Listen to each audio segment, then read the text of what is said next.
निर्गमन उसका 2 अध्याय 23 पद।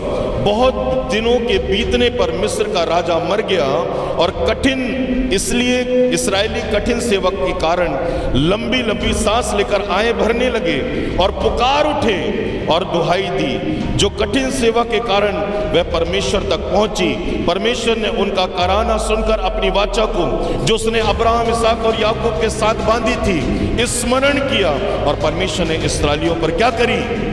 चित्त लगाया। हालेलुया। मेरे प्रियो, आप तकलीफ में हो, परेशानी में हो, 430 साल तक मेरे प्रियो इस्राएलियों ने यहोवा की दुहाई दी, धीरज धरा। नहीं सोचे उन्होंने कभी कि परमेश्वर हमारी ओर से कब लड़ेगा, पर वो पुकारते रहे कंटिन्यू। बाइबल में लिखा है जो इस्राएल में, जो मिस्र देश में हुआ, इतिहास में कभी नहीं हुआ। परमेश्वर ने मिस्र की हिस्ट्री में मेरे प्रियो अपने मिराकल को प्रकट किया।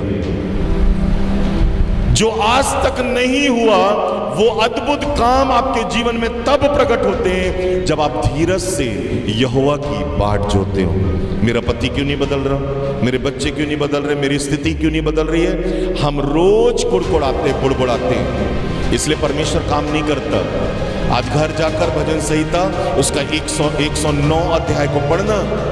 जो लोग अपनी लाइफ के लिए, अपनी पत्नी के लिए, बच्चों के लिए, परिस्थितियों के लिए कुड़कुड़ाते और बुड़बुड़ाते हो, कभी नहीं लड़ेगा प्रभु, कभी नहीं बदलेगा आपकी लाइफ को, कभी आपके सेवकाई, आपके कार्यों में, आपके जीवन में उन्नति नहीं होगी। आपको हर चीजों के लिए प्रभु को क्या कहना है? धन्यवाद। धीरज धरना है। हमने भी धीरज धरा, हम भी धीरज धर कर चलते रहे।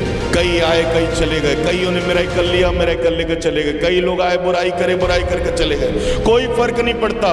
याद रखो, सेनाओं का यहोवा यदि आपकी ओर है तो याद रखना आपकी लाइफ में परमेश्वर अद्भुत महिमा को प्रकट करेगा। बोलो आमीन, हालेलुया। इस्राएली लोग मेरे प्रियो परमेश्वर के बड़े फेवर को देखने के लिए 430 साल तक वेट किया और जब मिला तो बेस्ट मिला।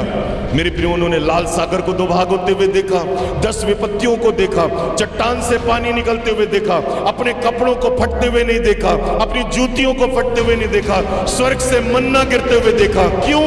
क्योंकि उन्होंने धीरज धरा, यहोवा की बाट जो ही। मेरे प्रियो, आज मैं आपसे कहना चाहता हूं, यदि जो चीज आप पाना चाहते हो, वो चीज यदि आपकी लाइफ में आपको मिले, ऐसा विश्वास करते हो, तो धीरज धरो और प्रभु से कहो, प्रभु कहते ना, कूल हो जा, ठंडा हो जा। जिस दिन आप कूल होते हो, परमेश्वर आपके फेवर में होकर लड़ता है। आमीन, हालेलुया। इसलिए हमेशा इस बात को याद रखो, आप मत लड़ो, सेनाओं के यहोवा को लड़ने दो। आमीन।